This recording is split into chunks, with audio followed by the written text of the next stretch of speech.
barik lahum fima razaqtahum waghfir lahum warhamhum. Semoga Allah berkahi, Allah rahmati, dan Allah ampuni, khususnya honor daripada 101 apa sih? Urban ya. Amin. Baik. Masyaallah rahimani wa rahmatullah. Tokoh-tokoh, apalagi artis, apalagi yang lagi viral, walaupun viralnya negatif. Lalu di mana itu tuh, dekat yang itu tuh, ya, yang lagi viral, yang apalah, yang jelek, pas dia suka senang gitu. Gimana kalau kita bayangkan nanti rumah kita di surga berada di sampingnya Rasulullah SAW. Karena rumah di surga itu kan ada 3 tipe. Gak ada kontraktor yang bisa bayangin kayak apa tipe ini.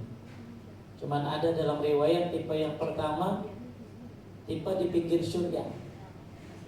Ya, bagus Bu, ada tipe pinggir surga. Jadi kalau di dunia aja ya, tipe-tipe di pinggir aja bagus, light view. Itu pinggir kali maksudnya. Apalagi riverside, itu kan pinggir kali. Tapi banyak orang senang. Kenapa? Karena bagus. Kalinya malah jadi bagus dengan ada perumahan itu. Nah sekarang Anda bayangin kita berada di pinggir surga. Tipe yang kedua, tipenya ada di tengah surga, di tengah surga. Bahasa kita pakai townhouse kali. Ya. Tipe yang ketiga, yang terbaik ini, tipe di tengah surga, tapi surganya bertingkat. Dari tingkat 1 ke tingkat 2, kayak memandang bintang-bintang. Nah ini tipe yang Masya Allah luar biasa yang kita harapkan. Gak bisa dibayangkan pakai pikiran kita, gak pernah dengar kayak begitu, kayak apa nanti. Tapi yang terpenting adalah Masya Allah, mudah-mudahan kita bisa masuk surga, dan surganya di samping Rasulullah Sallallahu Alaihi Wasallam. Maka kita mau bahas nih, bagaimana bersama Nabi di surga Firdaus. Kenapa kok surga Firdaus? Baik, kita lihat Mu'adz bin Jabal. Ada kelihatan? Ya, ada yang bisa bantuin baca nggak? Apa? Suara saya lagi sakit. Coba ibu yang suaranya cempreng siapa? Oh, ada? Daripada sekalian gugurin dosa. Ya, coba ada mic-nya nggak? Coba baca, minta bacain tolong. Coba siapa yang biasa suara presenter, ayo. Yuk, siapa? Ini nih, tuh, baju biru tuh. Yuk, gantian aja dah. Yuk, coba. Diajak masuk surga kagak mau. Ya, ayo. Yuk, Mu'adz bin Jabal, baca. Mu'adz bin Jabal, gak usah Arabnya.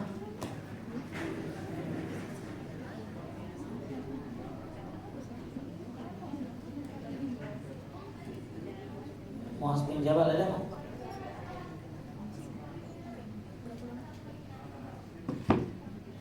Ayo, yuk baca.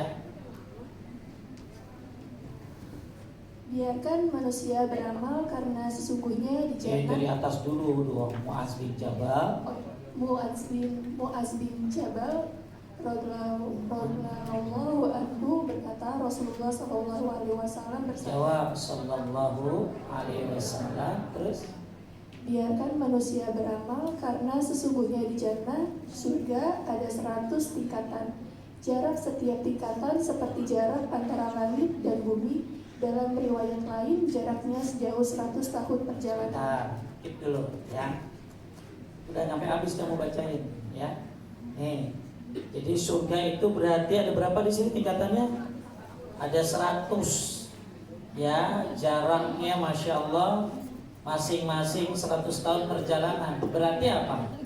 Ini informasi kalau surga itu luas.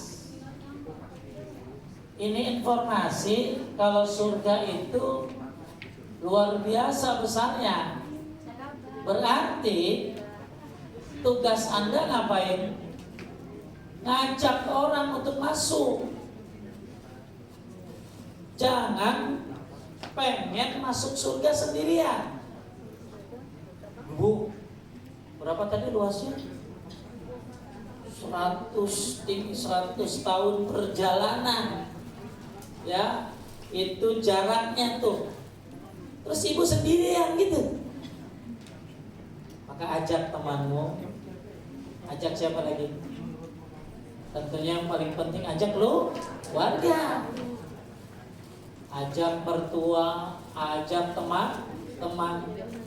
Makanya kalau ada kajian-kajian share yang bagus, misalnya kajian siapa Ustadz Firanda, ya share ke orang, siapa tahu orang itu datang, dapat hidayah. Kayak ibu nih di sini kan sama nih, ya datang, ajak teman nggak? Ajak teman, ajak. Tapi kalau udah ngisi datangnya, ya jangan sampai udah ngisi kagak datang, ya. Itu pesan panitia. Ya. Jadi surga itu begitu luasnya. Maka ajak saudara-saudara masuk ke dalam.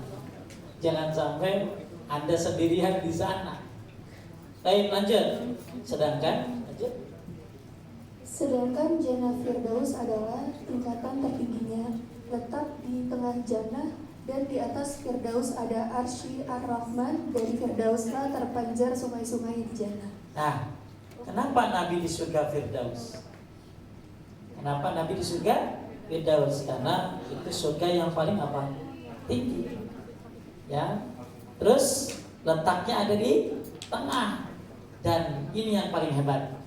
Di atas Firdaus itu ada siapa? Ada arsy-nya Allah Subhanahu wa ta'ala. Maka kenapa kita disuruh minta surga Firdaus? Maka kata Nabi SAW, bila kalian hendak meminta sesuatu, tulisannya kecil banget itu ya. Itu mana itu yang apa konsepnya?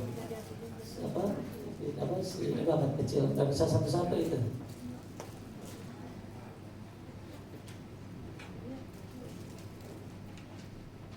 Pak Rizman nggak bisa satu-satu, kecil banget itu.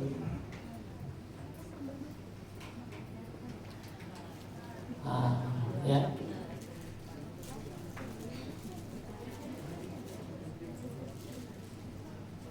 Mungkin digedein itu, nah itu apa bisa.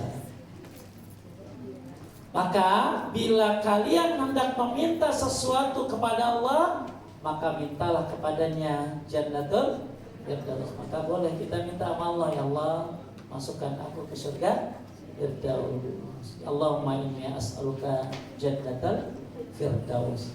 Kenapa? Karena Nabi ada di sana.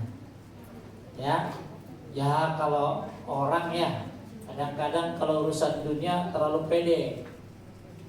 Ya, pokoknya saya bisa melakukan everything with extra. Kalau untuk urusan proyek, urusan catering, urusan apa lagi? Urusan yang urusan duniawi orang bisa melakukan semaksimal mungkin. Tapi untuk urusan akhirat, gua masuk surga itu bagus dah.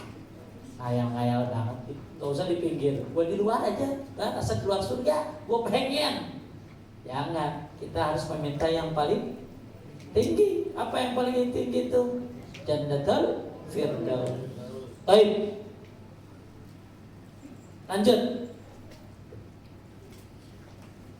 Kata Al-Hafiz Abdul Ghani Al-Maqdisi rahimahullah mengatakan, puncak segala apa yang di seorang hamba pinta kepada Rabbnya ada 3 hal. Orang kalau udah soleh dingin, orang kalau udah Masya Allah dekat sama Allah, yang dia pinta ini yang paling penting. Kalau kita kan kalau minta doa apa? Kita minta apa? Sehat, terus ya duit, ya itu ya memang masih bawah kita mah. Tapi kalau nanti suatu saat, ini biasa nenek-nenek dia udah soleha banget ya, udah kagak mikirin dunia ya dan lain sebagainya ya, pokoknya kerjaannya udah ibadah aja, yang dipinta cuma 3 ini. 1, keridhaan Allah kepada hambanya, betul? Saya tanya, tugas kita kan cuma dua, diridhoi atau diampuni, betul? Ya Allah, kalau nggak bisa diridhoi, ampun.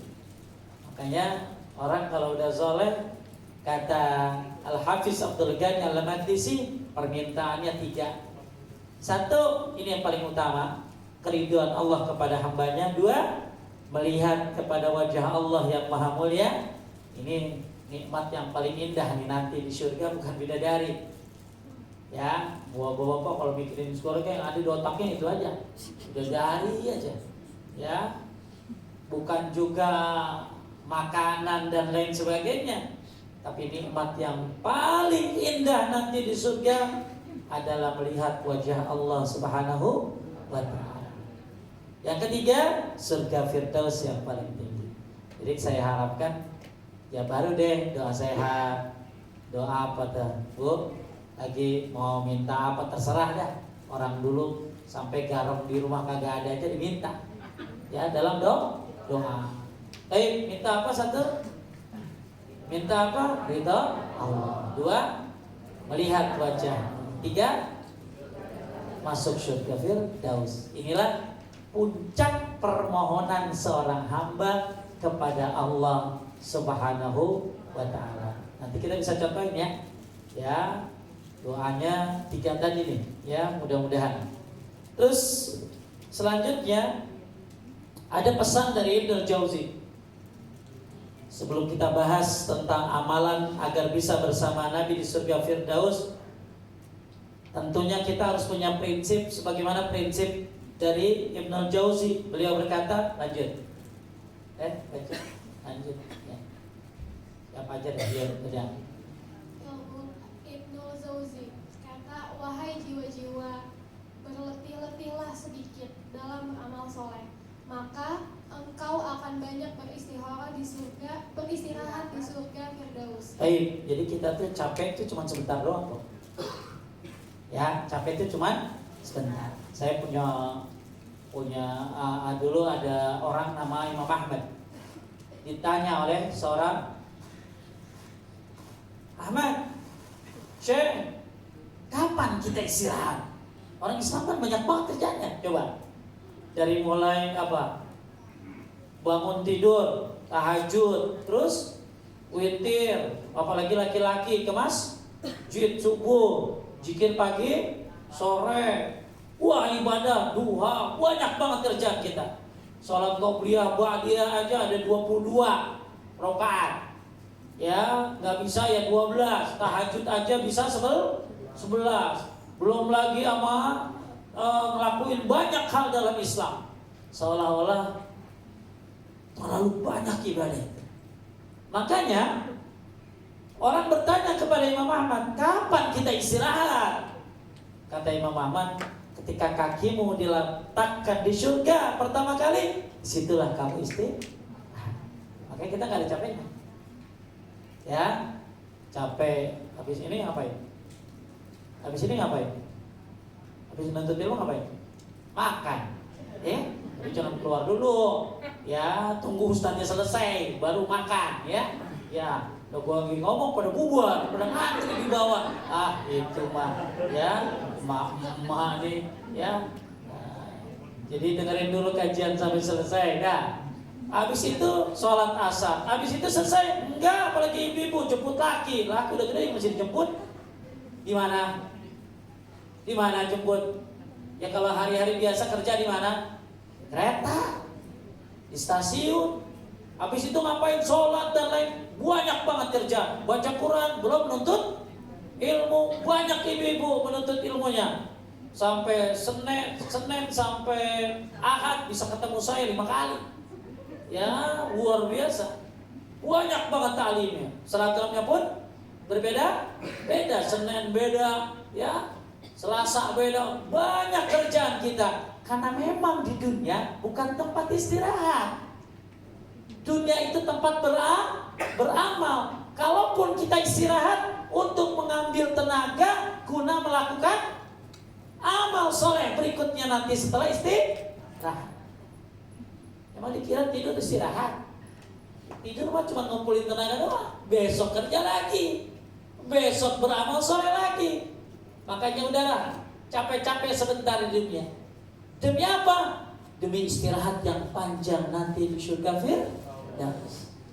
Jadi kalau ada orang nanya sama ibu-ibu nih, kajian mulu lu sana sini, ngurusin laki, ini itu, ngurusin anak dan lain sebagainya, kagak capek lu hidup?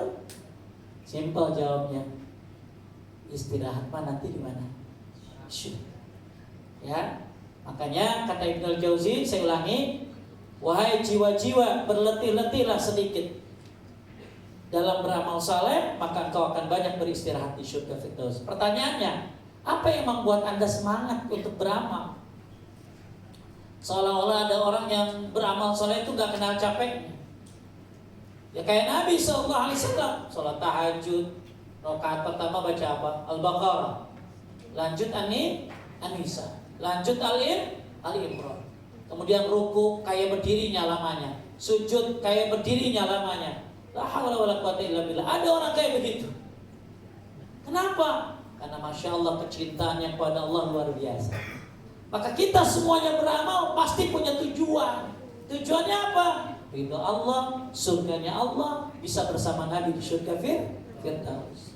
Makanya apa yang membuat kita semangat untuk beramal?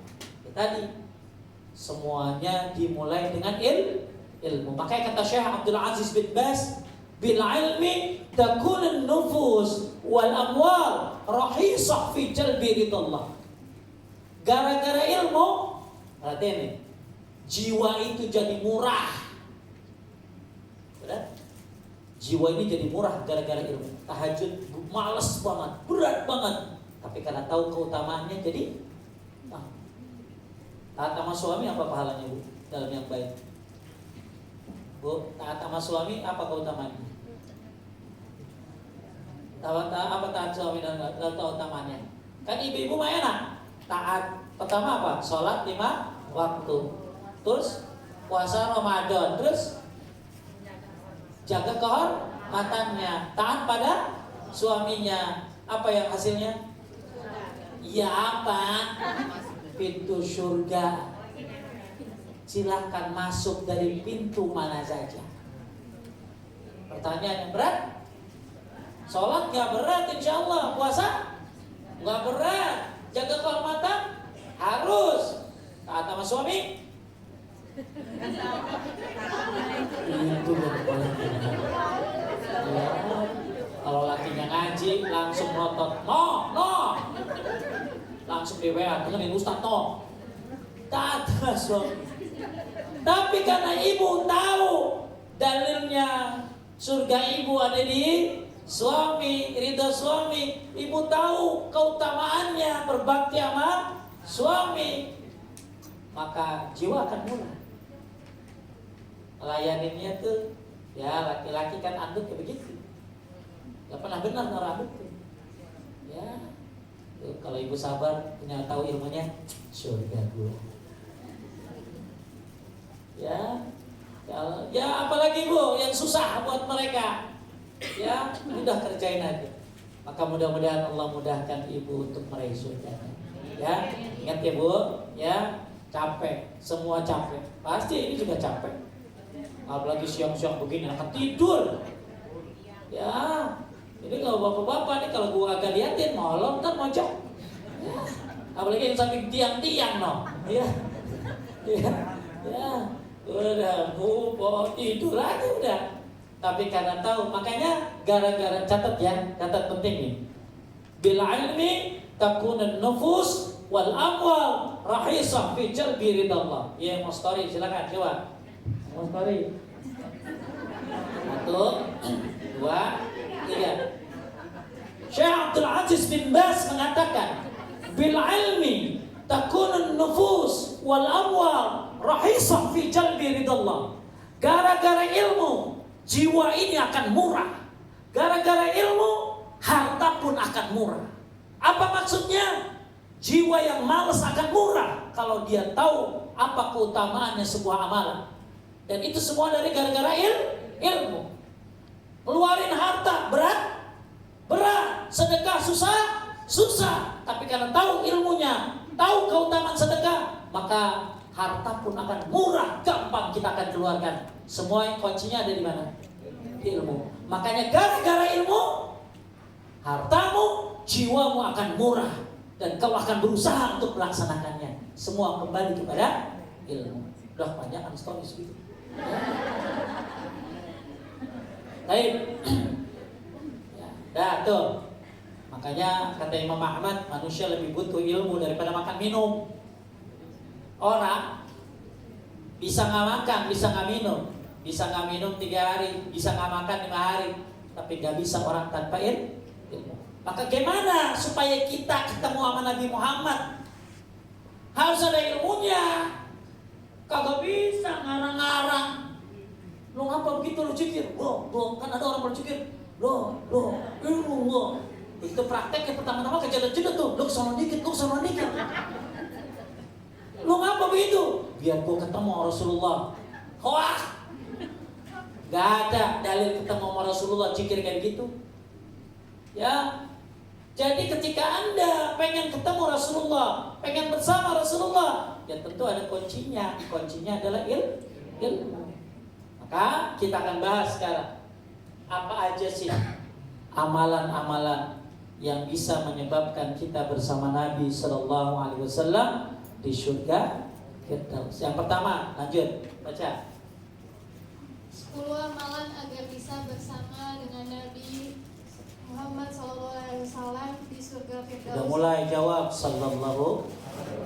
Coba ada 3 cara baca sholawat. Gimana? Satu kan tadi sallallahu alaihi wasallam. 2, Allahumma sholli wa sallim alaihi. 3, alaihi salatu wassalam. Ulangi. Sallallahu alaihi. Coba. Nabi Muhammad sallallahu alaihi wasallam. Nabi Muhammad alaihi salatu wassalam. Nabi Muhammad Allahumma sholli wa sallim alaihi. Jadi kata Imam Nawawi jangan ditinggalin sholli sama salimnya. Ulangi. Nabi Muhammad sallallahu alaihi wasallam. Nabi Muhammad alaihi salatu wassalam. Nabi Muhammad Allahumma sholli wa sallim alaihi. Itu 3 sigot bentuk ringkas baca sholawat. Dan kalau Anda baca sholawat, Allah bersolawat kepada Anda 10 kali. Ya, sholawat itu Masya Allah luar biasa. Maka kita harus refleks. Kalau dengar nama siapa tadi?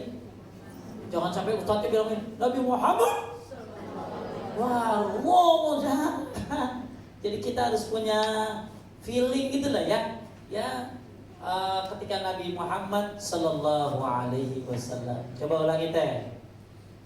10 amalan agar bisa bersama dengan Nabi Muhammad Sallallahu Alaihi Wasallam di surga Firdaus. Yang pertama, taat kepada Allah dan Rasul. ini kunci. Gimana lu mau masuk surga kalau nggak taat sama Allah dan Rasulnya? Ya, jangan ngomong begini. Taat sama laki aja susah setan. Ya, apa ya? Ya taat sama laki kan yang nyuruh siapa? Rasulullah. Ya, lanjut. Barang siapa? Dan barang siapa yang mentaati Allah dan Rasulnya, mereka itu akan bersama-sama di akhirat dengan orang-orang yang telah dianugerahi nikmat oleh Allah, yaitu para nabi, para orang solihin, Para siddiqin, orang-orang yang mati syahid, dan orang-orang yang soleh. Dan mereka itu sebaik-baiknya teman. Kita sering baca ihdinas. Apa artinya? Tunjuki kami jalan yang lurus, yaitu siratal ladzina an'amta alaihim, jalannya orang-orang yang kau kasih nikmat. Pertanyaannya, siapa yang Allah kasih nikmat? Ini jawabannya. Siapa di situ yang Allah kasih nikmat? Minan nabiyyin was-siddiqin was-syuhada'i was-salihin. Para nabi, para siddiqin, orang yang mati syahid dan orang-orang saleh. Jadi jangan main-main kalau lagi baca Al-Fatihah. Yang benar. Ya Allah, tunjukilah kami jalan yang lurus, yaitu jalannya orang-orang yang kau berikan nikmat. Pertanyaannya, siapa yang Allah kasih nikmat? Itu. Siapa?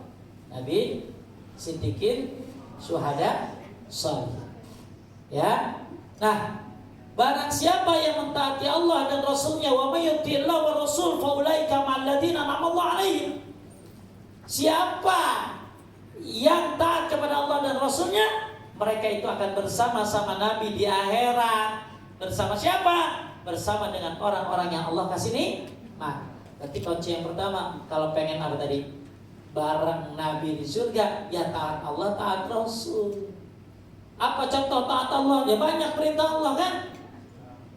Taat Rasul apa? Banyak. Maka kembalikan semua pembahasan agama kepada taat Allah, kepada taat Rasul. Masya Allah sekarang ya banyak orang yang nggak taat sama Allah, nggak taat sama Rasul. Pokoknya yang penting menurut gua baik, nggak bisa. Agama bukan motor. Ente taruh spion di ban juga boleh, ya. Tapi kalau agama cukup copy paste, jangan diedit, jangan di cut. Apalagi di delete, cukup copy paste saja. Apa perintah Allah? Sami'na. Apa perintah Rasul? Sami'na. Cuman Masya Allah, susah banget orang sami'na wa ata'na. Ada ibu-ibu nanya saya begini, Ustaz, akikah hari keberapa yang bagus? Jawab Bu, hari keberapa? 7. Kalau nggak bisa 14, nggak bisa 21. Apa kata ibu itu? Tapi kata nenek saya tadi, akikah itu hari ke-40. Bayangkan Rasulullah dikalahin sama nenek. Datang ibu-ibu bawa buku gede. Tat, saya punya zikir dari kiai besar dan sangat besar. Saya bingung untuk gimana kalimatnya. Besar dan sangat besar. Saya baca, ini mah kagak ada dalil zikirnya. Tapi ini dari kiai besar Pak Ustaz, muridnya ribuan. Oh, muridnya ribuan, jutaan kalau nggak ada dalilnya di Quran dan hadis, ngapain gua amalin? Banyak orang ngaku Islam tapi tidak taat kepada Allah, tidak taat kepada Rasulullah Sallallahu Alaihi Wasallam. Kalau ditanya, lu mau masuk surga koma? Tapi apa konsekuensi masuk surga? Maka taatlah kepada Allah dan Rasul. Bapak Ibu sekalian yang kan Allah, pernah ada dua orang. Dua orang ini lagi berdebat. Yang satu belain Abu Bakar, yang satu belain Umar. Ini dua manusia hebat bukan? Iya, Abu Bakar apa tuh? Sahabat Nabi, mertua Nabi. Terus sahabat Abu Bakar juga dijamin masuk surga, pengganti Nabi lagi. Terus yang satu belain siapa? Umar. Umar siapa? Sahabat, mertua, sama juga anaknya siapa yang sama Nabi nikah? Namanya siapa? Namanya siapa? Ubaidah. Siapa namanya? Hafsah. Ya, tuh. Ini dua manusia hebat. Yang satu bilang begini, kata Abu Bakar begini, kata yang satu lagi, gak bisa, kata Umar begini. Masing-masing belain Abu Bakar, belain Umar. Datang Ibnu Abbas. Apa kata Ibnu Abbas? Qala Rasulullah begini, kata Rasulullah begini. Harusnya selesai dong urusan. Kenapa? Karena udah ada perkataan siapa tadi? Nabi. Lah, langsung yang satu bilang gak bisa, kata Abu Bakar begini, kata satu lagi gak bisa, kata Umar begini. Apa kata Abu Bakar? Apa kata Ibnu Abbas? Hampir saja turun hujan batu dari langit. Kenapa? Aku katakan qala Rasulullah, kalian malah bilang kata Abu Bakar dan kata Umar. Apa maksud daripada asar ini? Perhatikan. Abu Bakar yang sudah dijamin masuk surga. Abu Bakar sahabat Nabi, mertua Nabi, pengganti Nabi. Minumnya tangan kanan ya, kalau minum. Ibu, tangan kanan minumnya. Ya, ingat. Tangan kanan, tangan kiri hukumnya apa? Hukumnya apa? Haram. Ya. Jadi makan minum aja. Ambil duit apa kek ya, malaki boleh tangan kiri. Asal makan minum tangan apa? Kanan. Ya, dah. Sampai mana tadi? Jadi manusia sekali bersiapa? Abu Bakar gak bisa ngalahin Nabi. Manusia sekali bersiapa? Umar gak bisa ngalahin Nabi. Apalagi Nabi dikalahin sama ustadz biasa. Apalagi Nabi dikalahin sama nenek lu. Banyak Nabi dikalahin kata-katanya. Al-Quran dikalahin. Makanya akan datang suatu masa Quran jadi kalau dulu nafsunya ngikutin Quran. Kalau sekarang bagaimana Quran ngikutin nafsunya. Bapak Ibu sekalian dimuliakan Allah Subhanahu wa taala. Anda pengen masuk surga Firdaus, maka komitmen yang pertama taatlah kepada siapa? Allah dan Rasul. Kalau ada firman Allah yang Anda belum sanggup, jangan dihujat. Soal poligami misalnya, kan ada ayatnya. Iya tahu ayatnya, tapi saya mah kagak sanggup. Belum. Ya, jangan. Oh kebenar tuh, la haula wala quwata illa billah. Hati-hati itu Al-Qur'an. Orang head boleh disetubuhi oleh suaminya? Gak boleh, hati-hati kalau bapak-bapak begitu ngepet banget ngomong gini. Wah kagak boleh Pak, aku lagi head. Gak apa-apa, ada dalilnya Pak di Al-Quran. Itu tuh kenikmatan sesaat, tapi bisa dosanya besar loh. Karena mengingkari apa? Firman Allah. Kan wanita haid gak boleh disetubuhi oleh suami. Jadi ketika ada datang firman Allah, qala Rasulullah, isami'na wa ata'na. Jadi jangan sampai Nabi dikalahin sama siapa tadi? Sama orang, sama nenek, bukan sama siapa aja. Sama nenek ya. Maaf ya Nek, kalau ada nenek maaf ya. Ya. Makanya kembali lagi ya, bayangin manusia kayak siapa tadi? Abu Bakar. Abu Bakar itu Masya Allah, baca deh, beli buku sejarahnya Abu Bakar. Sampai orang kafir aja punya utang jasa sama Abu Bakar. Orang kafir aja punya balas punya apa sih? Abu Bakar punya utang apa sih? Punya balas budi sama Abu Bakar. Orang kafir. Umar bin Khattab, Masya Allah, luar biasa, penakluk negeri-negeri ya pada saat itu. Solehnya luar biasa. Pernah Umar bin Khattab sholat 1 rakaat dia sambil nangis. Baca apa dalam Al-Quran disebutkan dalam surat Yusuf, innama ashku basi muhasdi ilallah. Dia baca Quran sampai pagi. Luar biasa, dua manusia hebat ini gak bisa ngalahin perkataan Nabi Muhammad SAW. Dan sekarang ada hutan kampung ngalahin Nabi. Nih jikir dari gue nih, Pak saya baca yang dari Nabi aja. Wih, fokusnya dari gue. Hati tuh orang. Mau siapa kek, mau Habib, mau siapa lagi, mau ikuti mereka. Kalau ngikutin Al-Quran dan hadis, ujung-ujungnya itu. Jangan ikutin saya kalau nggak ngikutin Al-Quran dan hadis. Karena itu adalah pedoman kaum muslimin. Harabtu fikum amrain, in tamassaktum bihima lan tadillu abadan kitab Allah wa sunnati Rasulillah. Dua yang tidak akan kalian sengsara kalau kalian menggapainya, memegangnya, yaitu Al-Quran dan hadis. Jadi jangan sampai Quran hadis dikalahin sama siapa tadi? Sama manusia biasa. Mau siapa kok dia mau jenggot segini kek? Ya mau jubahnya sampai apa kek? Mau imam mana kek? Kalau kata-katanya bertentangan dengan Quran dan hadis, gak bisa kita ambil. Baik, yang kedua. Yang kedua apa tuh? Lanjut. Yang kedua, mencintai Nabi Muhammad SAW. Lanjut. Kami tak pernah gembira tentang sesuatu melebihi kegembiraan kami terhadap sabda Allah. Nabi. Sabda Nabi Sallallahu alaihi wasallam. itu yang ngeringkal gitu, Sallallahu alaihi wasallam. Terus Engkau akan gak boleh diringkas, SAW gak boleh. Nabi Muhammad SAW gak boleh. Ya. Terus Engkau akan bersama dengan siapa yang engkau cintai. perhatian. Anta ma'aman ahbabta. Anda bersama dengan orang yang Anda cintai. Ingat ya, konsep cinta itu bahaya loh kalau salah.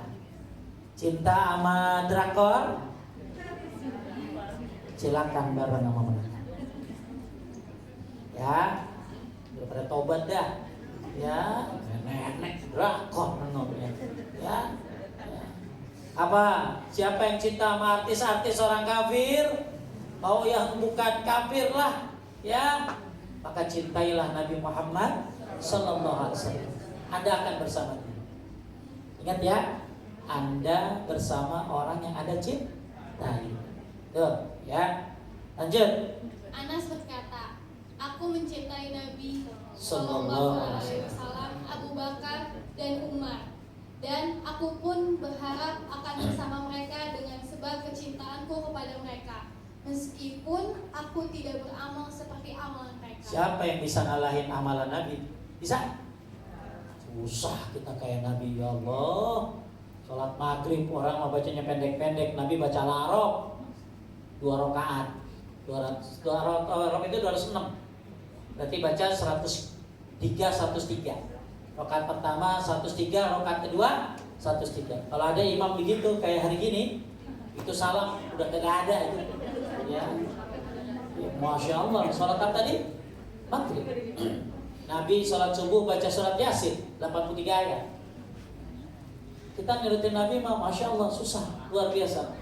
Maka kita cuma bisa nyontohin yang kita bisa doang. Tapi mau kayak Nabi berat susah, tapi kita usaha, bismillah, minimal tahu. Ya, sholat subuh bacanya ini, kita ngikutin Nabi, kita berusaha, walaupun tidak maksimal. Jadi kalau kita kan Anas, jadi gini ceritanya hadis ini ya. Jadi ceritanya ada orang Baduy nanya sama Nabi. Ini hadisnya komplitnya begini. Mata sa'ah, kapan hari kiamat itu? Maka Nabi mengatakan, ma'ajadalah, apa yang kau persiapkan? Itu yang penting. Sekarang kan banyak ya yang bahas tuh tanda kiamat.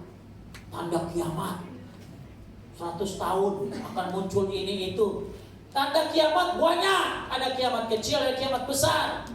Tanda-tanda kecil semuanya udah masuk, tinggal yang gede-gede.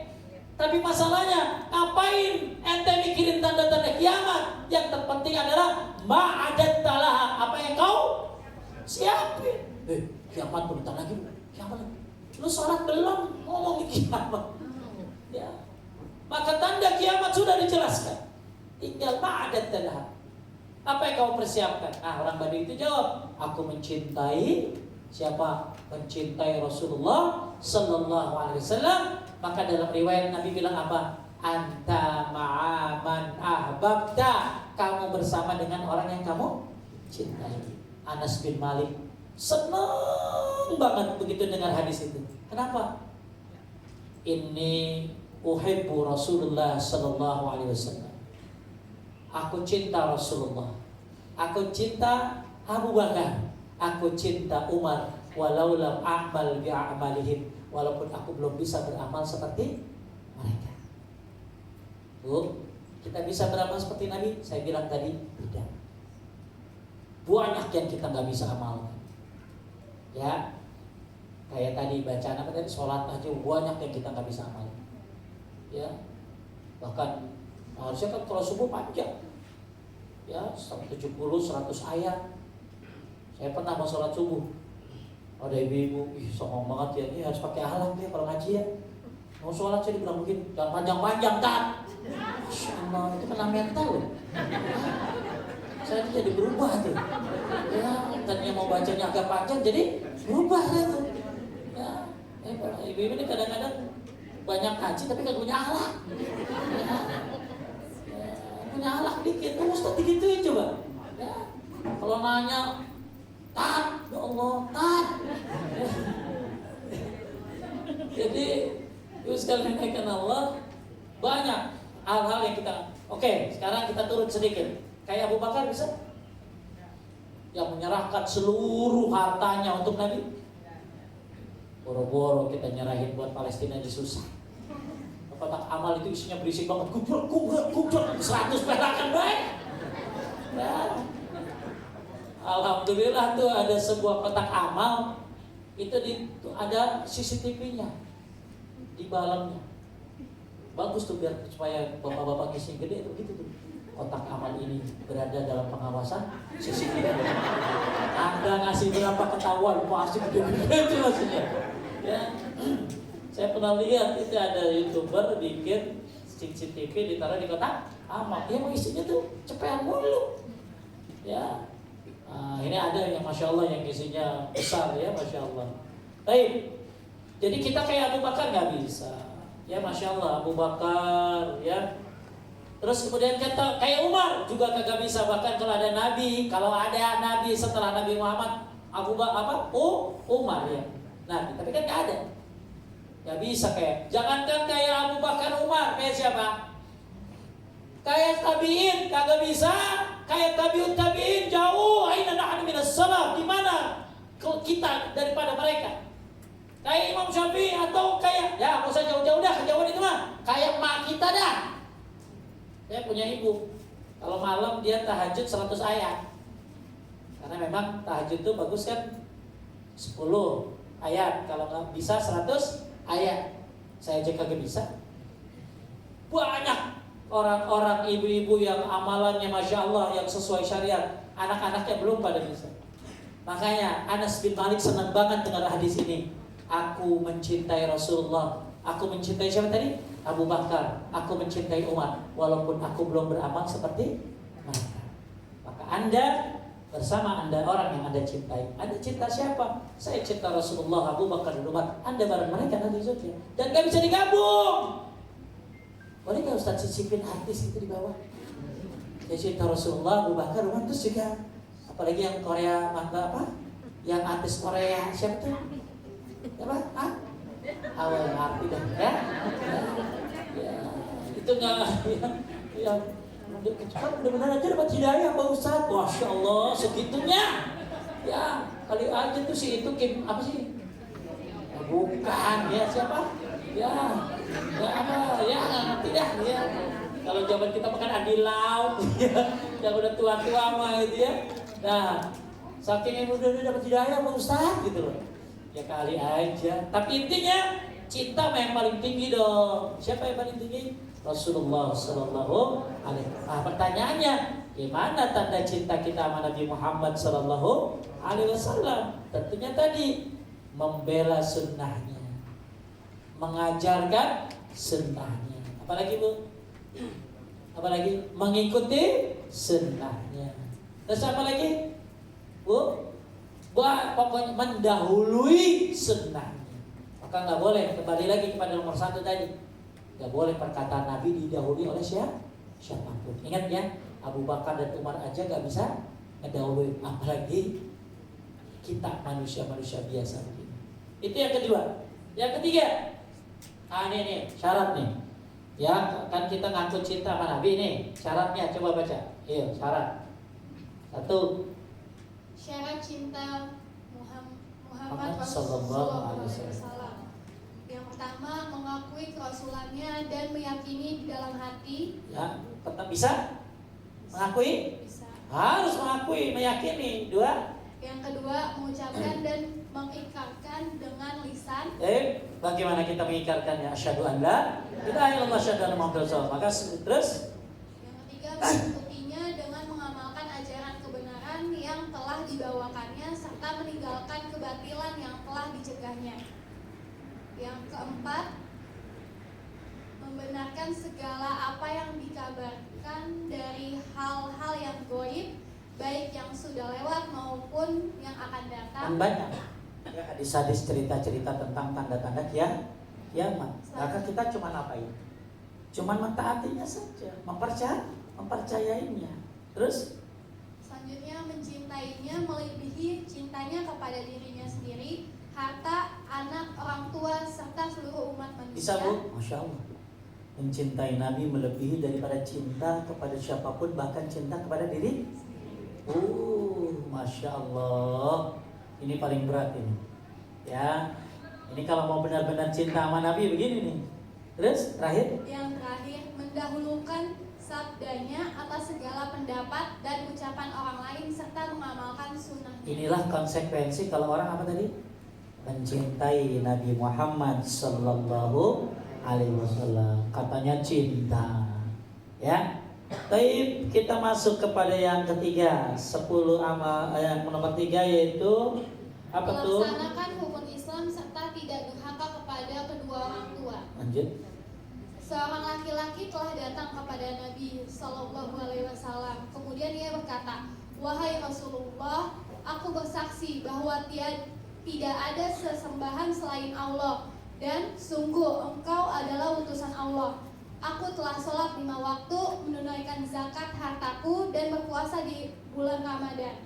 Maka Nabi Shallallahu Alaihi Wasallam bersabda, "Barang siapa yang telah mati atas dasar ini, maka ia akan bersama dengan para nabi, para orang shodiqin, dan para syuhada pada hari kiamat seperti ini." Sambil mengancungkan 2 jari, selagi ia tidak durhaka kepada orang tuanya. Ibu udah jalanin rukun Islam?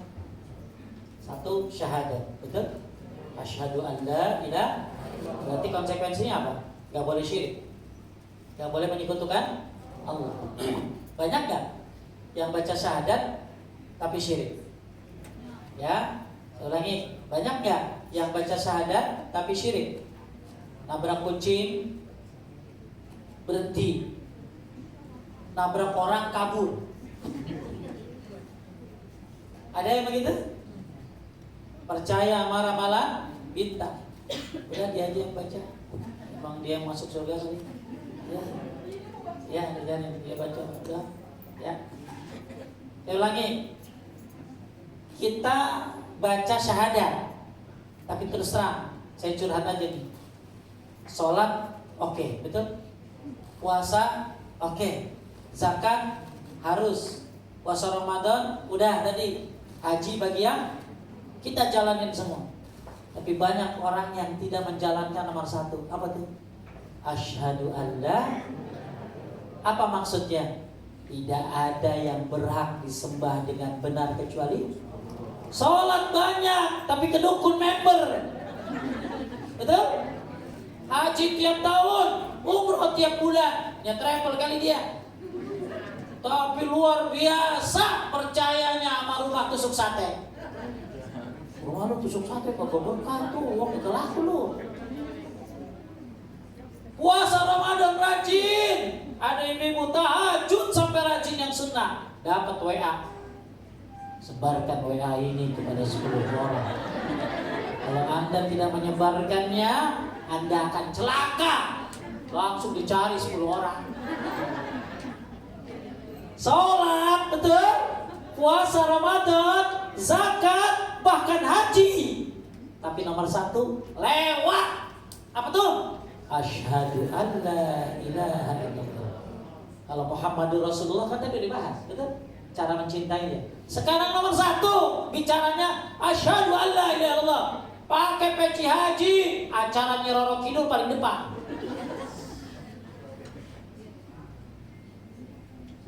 Kelihatannya Masya Allah, tampangnya pakai koko, pakai sarung dan lain sebagainya. Begitu dapat kamar, dapat rumah nomor 13, merinding.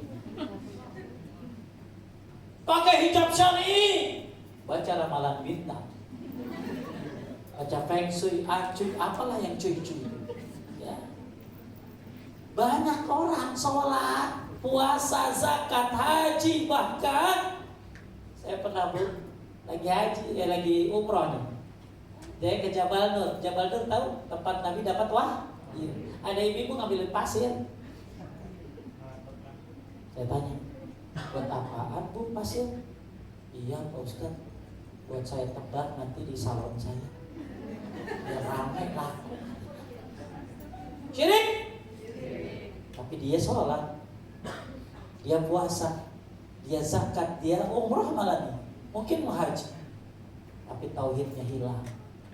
Hati ya bu, ibu mau sholat sebanyak apa, puasa sebanyak apa, haji sesering apa. Kalau syirik, lahabitu anhu maka ya'malun, hilang amalnya. Ya, coba buka Qurannya, coba sekali-kali yo, jangan lihat saya doang. Buka Quran coba. Al-Kahfi ayat 103 buka. Yo, Al-Kahfi 103 buka. WA tuh cepet. Buka Quran. Ada. Coba. Maknya wifi-nya apa di sini ya? Ya. Ada, coba baca. Teh, Al-Kahfi 103. Coba. Ya, ada baca ya. Ya. Ayatnya aja, artinya aja. Ya.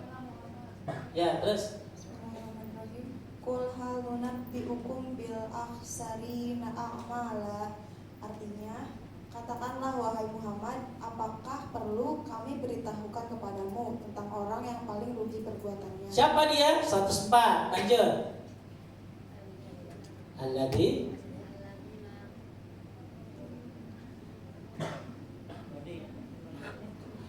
Lanjut. Lanjut cepetan.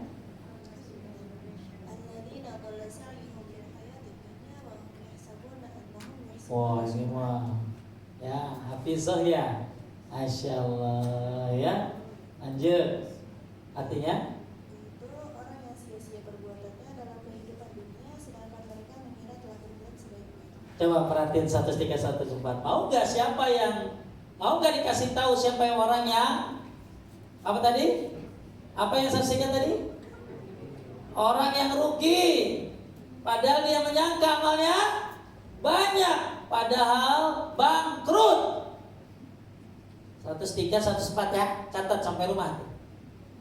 Jadi jangan sampai kita menyangka amalnya banyak, tapi syirik mulu, maka hilang amalmu.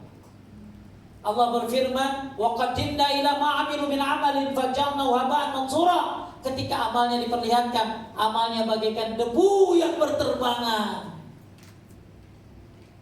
Ibu mau pede banget. Ya Allah, mana tahajud saya? Mana witir saya? Mana duha saya? Mana sedekah saya? Kau kagak ada. Ternyata orang ini melakukan banyak kesyirikan. Hati-hati Bu. Sholat rajin, puasa rajin, zakat rajin, bahkan haji, tapi syiriknya luar biasa. Banyaknya begitu? Saya tanya, banyaknya begitu? Banyak. Saya pernah Bu, ada orang imam, katanya imam ini dari mulai masjid berdiri, berarti udah hampir 20 tahun dia imam. Dan dia katanya kalau motong kurban itu bisa 40 kurban dia potong. Salut dong kita dengar begitu. Tiba-tiba dia ngomong begini sama saya, kuat banget kek, motong sapi kambing 40 ekor. Iya, sebelum itu ya saya minta dulu kekuatan sama Karuhun, minta kekuatan sama Kiai Anu yang udah mati. Syirik? Wala quwwata billah. Gimana imam 20 tahunnya? Gimana motong kambing setiap Idul Adha-nya 40 ekor, tapi dia ternyata menyekutukan Allah Subhanahu wa taala. Kita banyak milih nomor 2, nomor 3, nomor 4, nomor 5, lupa nomor 1. Ini belum kampanye kan? Ya, masih belum berlaku tuh angka-angka. Ya. Banyak orang, makanya ingat Al-Kahfi berapa tadi? 103 104. Jangan sampai merasa amalnya banyak ternyata hilang. Maka kapan kita bahas tentang penghapus amal? Saya kaget loh, Ustaz, si fulan jilbabnya syar'i, tapi setiap akhir tahun dia nanya kepada normal, gimana masa depan saya di tahun 2023? Satu sisi, makanya jilbab syar'i kan bagus, tapi perkuat dengan akidah, tauhid. Ya. Makanya Bapak Ibu sekalian menaikkan Allah, ya, buat semuanya jalankan rukun Islam. Tapi jangan sampai lupa nomor 1. Apa tuh? Syahadat. Makanya kalau boleh saya pesan ya, beli buku, nanti gua kagak jualan, nyari sendiri.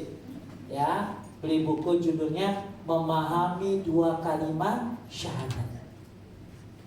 Penerbit dari At-Taqwa kalau nggak salah, ya, karangan dari Ustadz Yazid bin Abdul Qadir Jawas. Anda baca buku itu, bagus banget tentang bagaimana makna 2 kalimat syahadat. Ya, mudah-mudahan Islamnya bagus, ya kokoh, dan jangan lupa nomor berapa tadi? 1. Karena mau sholat kayak apapun, saya sedekahnya banyak Pak Ustaz, tapi menyekutukan Allah.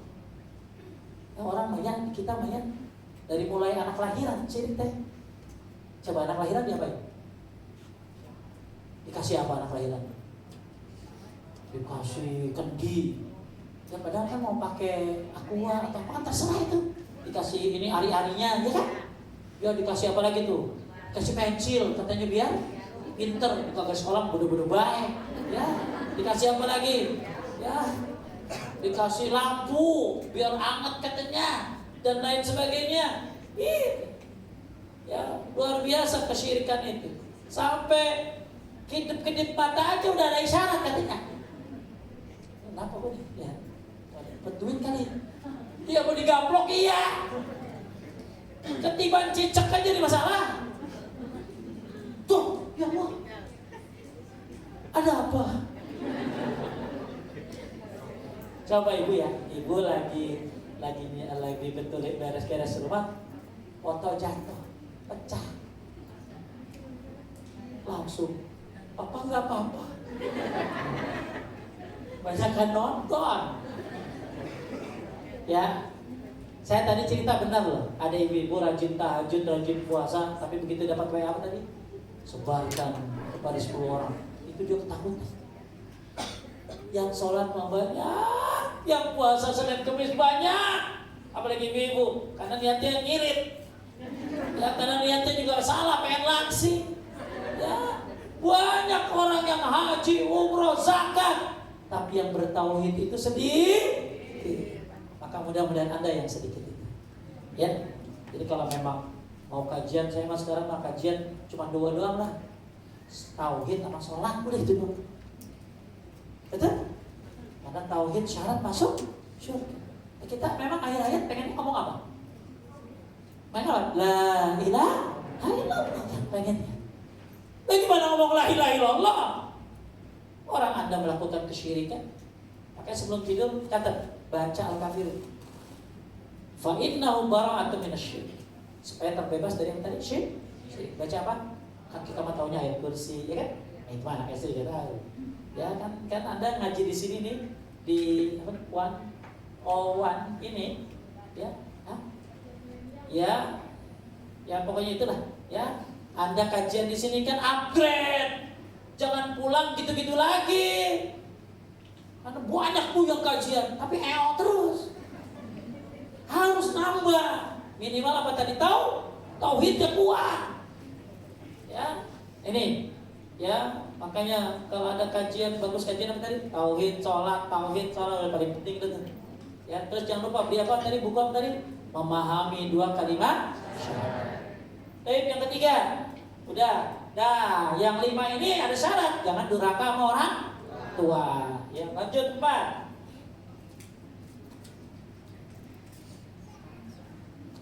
Apa yang keempat? 4. Berbanyak salat sunat. Lanjut. Aku pernah bermalam bersama Rasulullah SAW. Lalu aku pun menyiapkan air wudhu dan keperluannya. Beliau bersabda kepadaku, mintalah sesuatu. Kenapa Nabi bilang begini? Karena Nabi itu orangnya nggak mau punya utang, orangnya tuh suka balas jasa.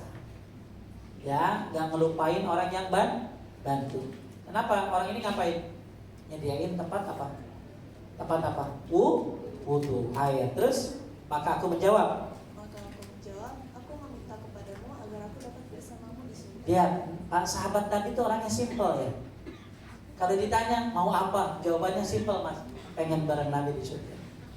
Coba kalau ibu-ibu ditanya, mau apa? Wah habis tuh. Ya, sahabat Nabi itu orangnya simpel, pengen bareng Nabi di surga. Terus? Beliau menjawab, ada lagi selain itu? Aku katakan, itu saja ya Rasul. Coba kalau ibu ditanya, ada lagi? Ada catatannya ya Rasulullah. Ada listnya. Makanya kenapa kita disuruh memahami agama dengan pemahaman para sahabat? Karena mereka orang-orang yang hidup di zaman dulu. Ya, Quran turun di zaman mereka. Kemudian hati-hati mereka bersih. Sampai-sampai ditawarin sama Nabi, mau apa? Aku pengen masuk surga bersamamu ya Rasulullah. Ada lagi? Nggak ada, cuma itu ya Rasulullah. Kalau saya hidup zaman dulu, kalau kita hidup sekarang ditanya begitu, pasti permintaan kita banyak banget.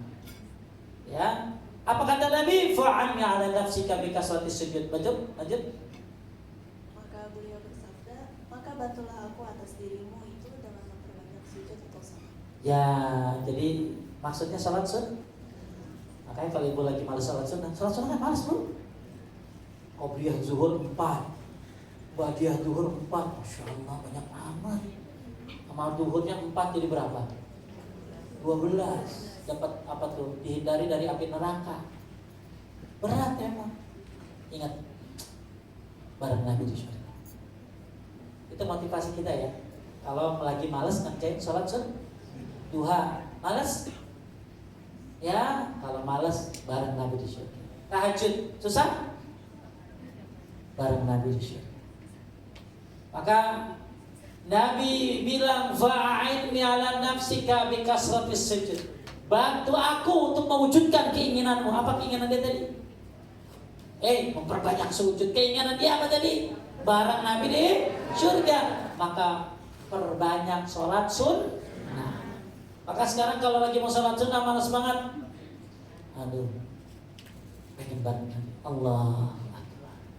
Mudah-mudahan jadi motivasi. Ya, karena memang sholat sunnah ini, kalau sholat wajib semua pada ngerjain. Wajib kok. Sampai-sampai nggak sholat sunnah mesti sunnah ini kalau nggak dikerjain nggak apa-apa ya, padahal rugi kalau dia nggak ngerjain sunnah. Kemudian nomor 5, memperbanyak membaca sholawat. Rasulullah SAW bersabda, lanjut, aulan nas bi yaumal qiyamah aktsaruhum alayya salatan. Sungguhnya manusia yang paling utama dekat denganku pada hari kiamat ada yang paling banyak bersalawat atasku. Salawat itu pengen begini, pengen bareng Nabi di surga nanti, bukan pengen rumah. Lihat mobil listrik, salawatin aja. Ya Allah, ya Rahman, hina banget ya. Salawat digandengin sama dun. Ya. Lihat tas Dori dan yang asli Dior, ya. Sholawatin aja. Lihat Vespa, wah, ya, Kongo, ya, 100 juta, sholawatin aja. Banyak orang salah paham dengan ini. Sholawat itu supaya kita dapat sholawat dari Allah. Kalau sholawat dari Allah berarti rahmatnya dan pahalanya. Kalau kita baca sholawat itu tujuannya biar dapat syafaat. Tujuan sholawat biar bareng Nabi di surga. Kenapa digandengkan dengan barang-barang dunia? Lihat iPhone 15, sholawatin aja. Banyak yang begini teman-teman. Jangan ya, jangan. Please deh, jangan. Ya, Ustaz, dapat handphonenya, dapat, tapi kagak dapat apa-apa di akhirat. Anda mau di mana? Mau di dunia, mau di akhirat? Akhirat lebih utama kita dapatnya. Jadi stop, bilang apa tadi? Sholawatin aja. Ya, hari ini kita ngecek rumah nih, coy. Ya, rumahnya bagus banget. Kita sholawatin. Ini sudah kaget masyarakat kayak udah apa kayak gitu. Ya Allah ya Rahman. Ingat ibu, kita baca sholawat dengan tujuan apa tadi? Bareng Nabi. Aulan nasi yaumal qiyamah aksaruhum alayya sholatan. Orang yang paling utama nanti pada hari kiamat yang banyak baca sholawat. Makanya kita disuruh baca sholawat tiap hari, apalagi hari Jumat. Termasuk nih banyak kapan baca sholawat tuh banyak. Termasuk baca sholawat salah satu sunnahnya habis azan. La ilaha illallah, la ilaha illallah wahdahu la syarika lahu wa asyhadu anna Muhammadan abduhu wa rasuluh. Raditu billahi rabban wa bi Muhammadin rasulullah bil Islam dinan. Baru baca sholawat. Allahumma shalli wa sallim ala nabiyina Muhammad. Baru baca Allahumma rabb hadhihi da'watit tammah dan selanjutnya. Ini buat bapak-bapak yang sering ke masjid, ini sunnah nih ya, sunnah dari. Masuk masjid bacanya orang banyak. Allah maftah li abwaab rahmatik. Padahal salah satu sunnah yang jarang orang lakukan apa? Masuk masjid baca Bismillah, ikutin saya, buat laki-laki khususnya. Bismillah, wassalatu wassalamu ala Rasulillah, baru Allahumma ftahli apa-apa. Jarang ada masjid tulisannya begitu. Pasti Allahumma ftahli apa warahmatullahi doang. Ya boleh, nggak apa-apa. Saya temukan bacaan itu di mana, Bu? Saya temukan bacaan apa tadi? Bismillah, ya baca bareng-bareng. Bismillah, wassalatu wassalamu ala Rasulillah, Allahumma ftahli abwaba rahmatik. Saya nggak temukan itu di Jakarta, masjid itu. Saya nggak temukan tulisan itu di ini. Saya temukan di mana? Begitu saya dakwah di Bali subuh-subuh, saya lihat sebuah masjid, doa masuk masjid, Bismillah, wassalatu wassalam ala Rasulillah, Allahumma ftahli abwaaba rahmatik. Haji di Bali. Di Indonesia aja, ya pengen dapat pahala banyak ya, bikin stiker. Bikin stiker tulisan doa masuk masjid, tempel di setiap masjid. Niatin menghidupkan sunnah Nabi SAW.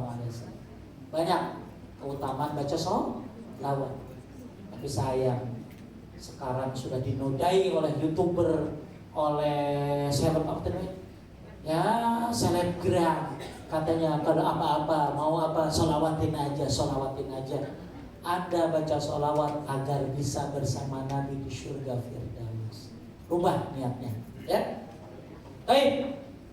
Selanjutnya nomor 6, merawat dan menyantuni anak yatim. Bacain dong. Yang keenam, merawat dan menyantuni anak yatim. Aku dan orang yang merawat anak yatim di surga kelak seperti ini. Dan beliau pun memberi isyarat dengan jari tengah dan telunjuk. Ada wakafil yatim ada. Pertanyaan saya, siapa yang sebut anak yatim? Banyak orang salah. Anak yatim yang ditinggalin bapaknya mati, kurang. Jadi yang benar apa? Anak yatim itu anak kecil yang belum balik, yang ditinggal ayahnya mati. Nah kalau yatim segini gini, bukan yatim, ya. Makanya kalau orang cinta sama anak yatim, bahkan siapa yang memberi anak yatim makan minum sampai kenyang, Allah kasih surga. Bahkan tadi sama Nabi di surga begini, gak usah ngurusin, nyantunin, dan gak usah nyuntunin anak yatim, haram. Haram lebaran anak yatim. Lah anak yatimnya jatah Zulhijjah. Bu, minta uang bu buat makan. 1 bulan lagi Muharram. Lebaran anak yatim, mati dia. Cintai anak yatim kapanpun. Bahkan kalau yang merasa hatinya keras dan pengen dikabulkan semua hajatnya oleh Allah, Nabi bilang apa? Irhamil yatim, sayangi anak yatim. Wamsah ra'sahu, pegang palanya. Kalau ada anak yatim, bagusin pegang apa? Palanya. Nah kalau yang gadis gede 17 tahun, yatimnya, ya itu mah doyan. Makanya yatim itu apa tadi? Anak kecil yang belum balik. Wa tu'imuhu min tu'amik, beri makanan dari makananmu. Jangan pilih-pilih. Kasih makanan yang kita makan. Yalin qalbaka wa tudrik hajatak. Allah lembutkan hatimu dan Allah penuhi segala kebutuhanmu. Ingat, kita lebih butuh kepada anak yatim dan fakir miskin daripada mereka butuh kepada kita. Ya maka mudah-mudahan ya kita bisa menyantuni mereka, ya. Nah ini dia merawat dan menyantuni anak yatim. Makanya ada ayat apa? Ara'aital ladzi yukadzibu biddin, terus fazalikal ladzi yad'ul yatim. Makanya hati-hati orang yang mendustakan hari pembalasan, orang yang zalim, mendorong, ya, mencaci maki anak yatim, hati-hati. Jadi anak yatim itu apa tadi? Yang masih belum balik, ya. Kemudian ketujuh, nah yang punya anak perempuan 2 siapa nih? Ada bapak-bapak punya anak perempuan 2? Bukan istri 2, anak perempuan 2. Ya. Coba baca, lanjut. Yang ketujuh, mendidik 2 anak wanita sehingga menjadi wanita mukminah salihah. Masya Allah, yang punya anak perempuan 2, ibu-ibu sabar. Terus. Barang siapa yang memelihara atau mendidik 2 wanita sampai mereka dewasa, maka aku akan masuk surga bersamanya kelak seperti ini. Beliau pun mengisyaratkan jari telunjuk dan jari tengahnya. Bu, yang punya anak perempuan 2 sabar. Siapa coba ada yang punya anak perempuan 2? Jom. Masya Allah, sabar ya. Sabar ngapain? Didiknya. Ya, jadi wanita soleha. Coba beda ngurusin laki sama anak perempuan mah. Laki mah, wah, kagak dikhawatirin. Nah perempuan, apalagi udah dewasa, Masya Allah. Kenal sama yang non muslim lagi pacaran lagi, aduh. Ya, nih, ya, nih, ya.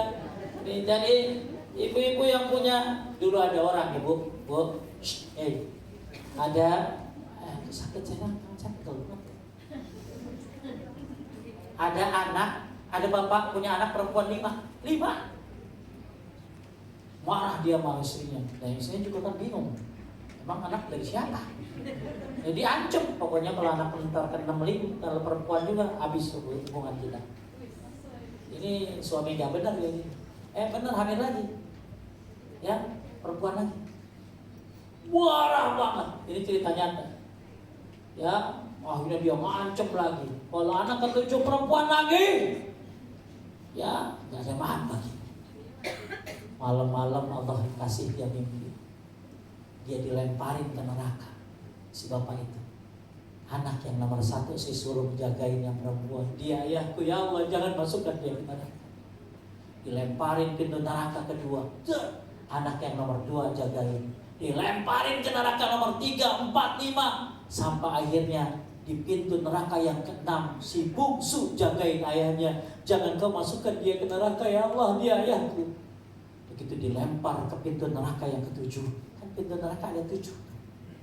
Bapaknya bangun, takutan dia. Langsung nyamperin istri. Perempuan aja. Ini peringatan dari Allah. Ya, sabar ya, ngurusin anak perempuan. Ya, bisa aja sabar ngurusin kayak begini. Ya, nah, jadi ibu sekalian menaikkan Allah. Ini buat khusus anak perempuan. Tapi di sini disebutnya berapa? 2, ya. Kemudian memiliki akhlak yang mulia. Lanjut. Terus bagus suaranya. Ya. Yang ke-8, memiliki akhlak yang mulia.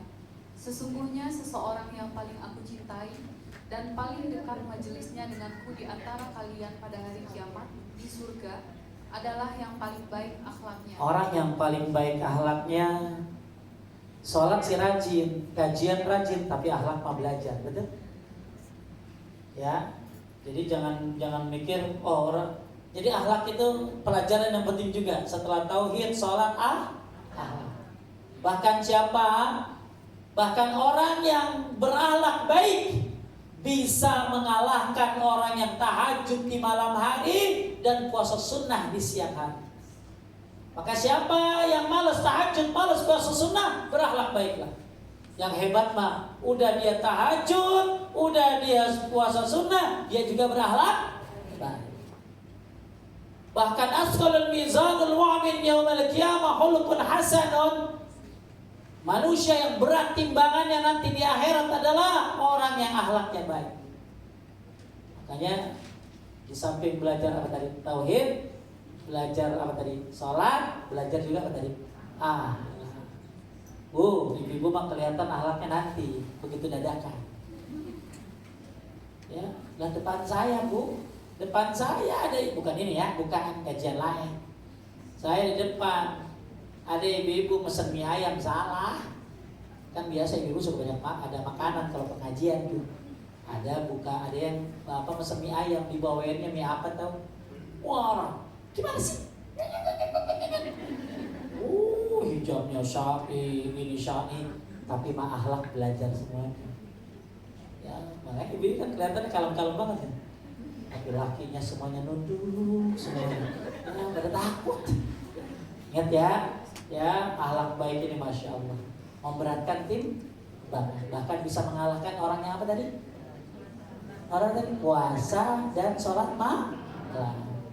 Lanjut 9, selalu memperbanyak doa. Nah ini bagus nih doa, ayo baca, ikutin saya. Allahumma inni as'aluka imanan la yartaddu wa na'iman la yanfadu wa murafaqata Muhammadin sallallahu alaihi wasallam fi a'la jannatil khuld. Nah, kalau yang mau foto tuh doanya ya, jangan dikoleksi. Terus habis itu foto dipindahin ke file ya, jangan ketutup sama foto habis kajian. Akhirnya jadi koleksi. Ya Allah, aku mohon kepadamu iman yang tak pernah lepas, kenikmatan yang tidak pernah habis, serta dapat menyertai Nabi Muhammad SAW di surga yang tertinggi dan kekal. Sekali lagi, yuk, nggak usah saya barengin. Allahumma inni as'aluka imanan la yartaddu wa na'iman la yanfadu wa murafaqata Muhammadin sallallahu alaihi wasallam fi a'la jannatil khuld. Yang serius dipoto, di screenshot, dijadiin wallpaper, disimpan, diamalkan. Kalau yang enggak serius, hilang saja. Nanti 3 bulan ketemu saya kasih lagi. Makasih Pak Ustaz, baru tahu deh. Padahal sudah pernah dikasih. Ya. Terakhir, bapak yang soleh yang dapat mengangkat derajat anaknya atau sebaliknya. Kita sering dengar anak angkat derajat orang tua, betul? Padahal ayat ini menerangkan bapak yang beriman akan mengangkat derajat anaknya. Bapak ya, bapak ya. Coba kita lihat ya. Coba artinya. Lanjut Bu. Dan orang-orang yang beriman serta anak cucu mereka yang mengikuti mereka dalam keimanan, kami hubungkan mereka dengan anak cucu mereka. Maksudnya gini, orang tua yang soleh, orang tua yang beriman pasti anaknya akan beriman juga. Maka nanti Allah akan pertemukan di surga. Bahkan kata Syekh Nasir Asy'ari, walaupun anaknya kurang amalnya, mungkin masuk surga, mungkin ya, ini hanya perumpamaan aja. 9 nilainya, anaknya cuma 7, Allah bisa angkat tuh anak yang nilainya 7 ke surga. Kenapa? Karena Allah senang membahagiakan orang tua yang soleh dengan adanya anaknya di sisinya di surga. Maka banyak orang bilang anak selamatin orang tua. Atur ayat berapa? Lihat, atur ayat berapa? 21. Ini dalil bapak ibu yang baik, yang beriman akan ngangkat derajat anaknya ke surga. Saya sering lihat suami istri kerja banting tulang, betul? Berangkat pagi pulang malam. Demi siapa? Saya sering lihat suami istri padahal hubungannya sudah awet rajet. Tahu awet rajet? Udah kagak harmonis, tapi dia harmonisin demi siapa? Betul? Wah, lihat lakinya dan enak banget ibunya. Ya, bapaknya lihat dia lebih enak lagi. Ya. Tapi demi anak. Berapa banyak orang melakukan hal-hal yang luar biasa demi anak. Saya tanya kepada bapak dan ibu yang tadi saya sebutkan, kenapa dia gak mati-matian beramal ibadah supaya berjumpa dengan anaknya di mana? Kenapa Anda tidak berusaha semaksimal mungkin bisa menyelamatkan anaknya dengan cari menjadi apa? Menjadi bapak ibu yang beriman dan beramal soleh tentunya. Jadi ingat ya, mudah-mudahan bapak ibu bisa ngasih syafaat buat anaknya. Ya, maka sekarang saya tanya deh, coba bisa ngandelin anak zikir pagi sore? Anak SMA gitu zikir pagi sore? Kuliah gitu zikir pagi sore? Yang zikir pagi sore itu mama sama bapak-bapak, betul? Bisa ngandelin sholat di masjid bapak-bapak anaknya yang SD, SMP? Bisa, perjuangan keras. Ya, tapi banyak yang gak bisa. Saya tanya lagi, ibu-ibu bisa ngandelin anak sholat 5 waktu? Kadang dia pura-pura, kadang bohong. Kita masuk kamarnya langsung tahiyat akhir. Kiblatnya salah. Wah, kayaknya pulang tuh udah kayak basah-basah gitu loh. Padahal dia cuma guyurin air doang. Bisa ngandelin anaknya tahajud? Makanya saatnya kita perbaiki diri kita. Saya pengen supaya anak saya diangkat derajatnya oleh Allah. Mudah-mudahan suatu saat anaknya dapat hidayah, betul? Ya, maka dimulai dari siapa? Dari orang tua. Bawa pulang surat apa nih? Atur ayat 21. Saya harus jadi istri yang soleh. Saya harus jadi suami yang saleh supaya bisa ketemu sama anak di surga insyaallah. Inilah sedikit saja pembahasan tentang bagaimana bersama Nabi di surga. Mungkin ada pertanyaan, silakan.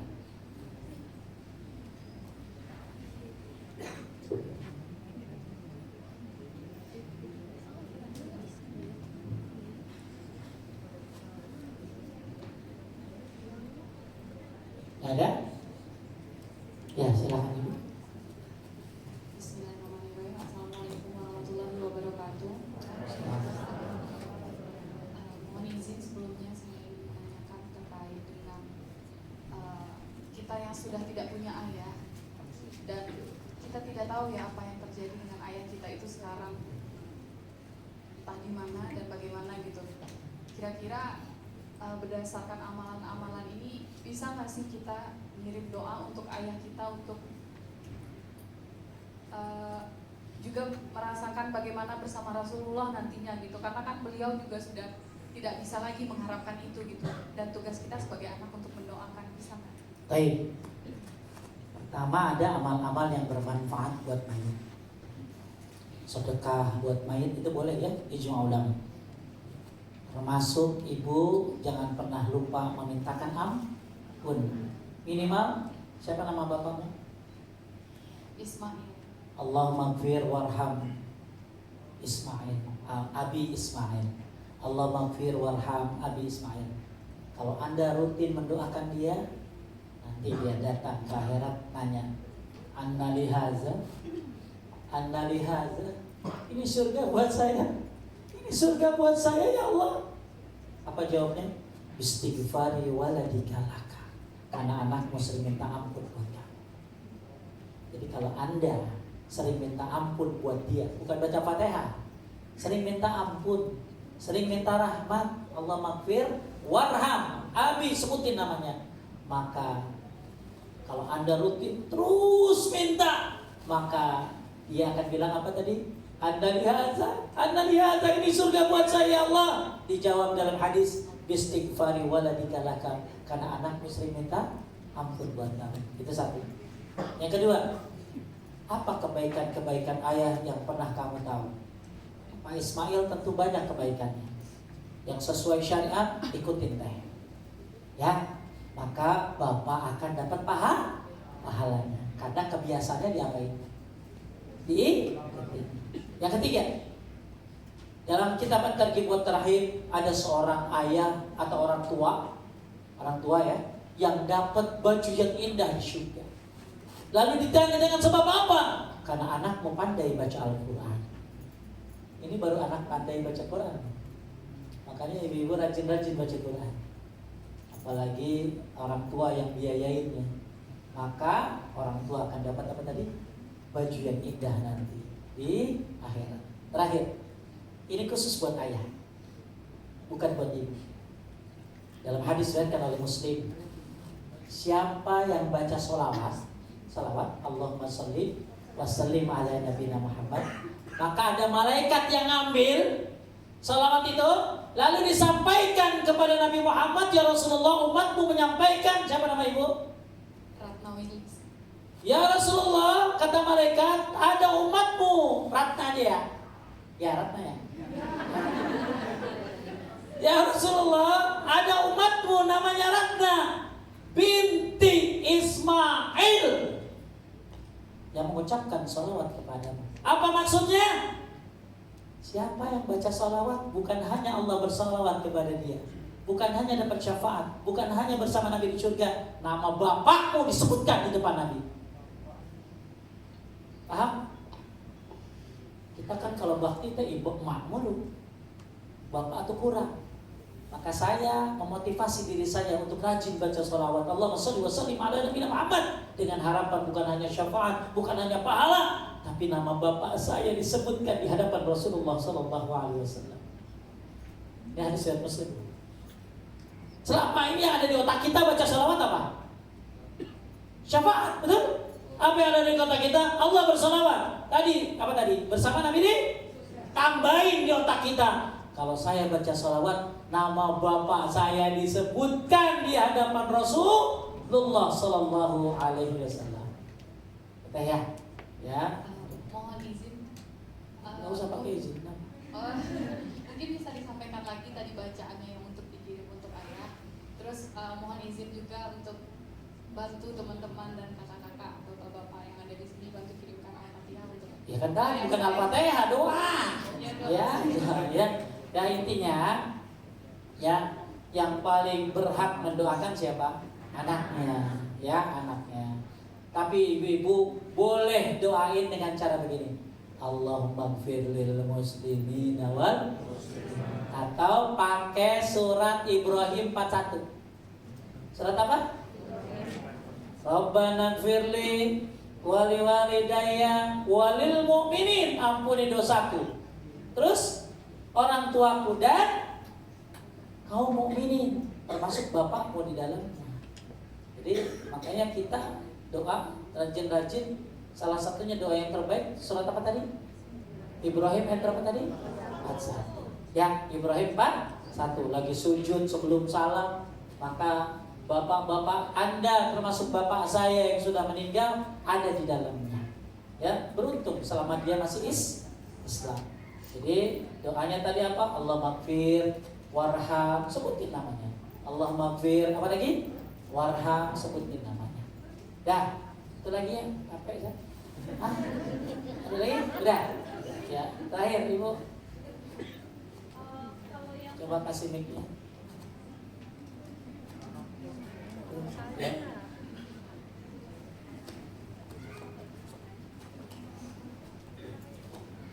Bismillahirrahmanirrahim. Ustaz, yang tadi Ustaz sebut baca doa Allahumma gfir warham itu untuk kirim doa ke ayah doang atau bisa buat ke ibu yang sudah?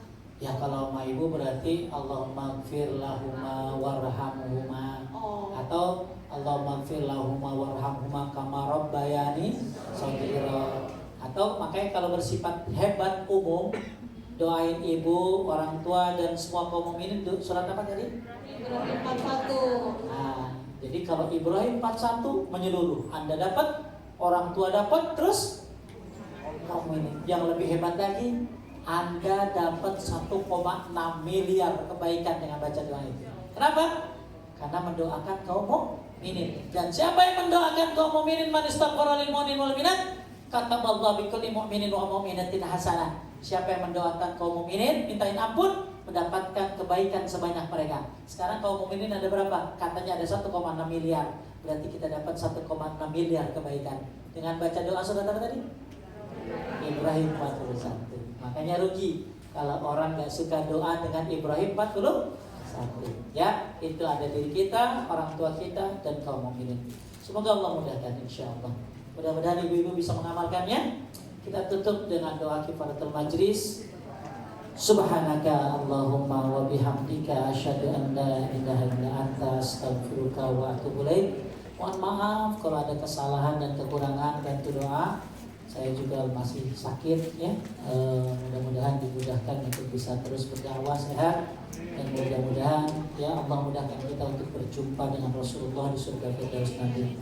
Amin. Barakallahu fikum. Assalamualaikum warahmatullahi wabarakatuh.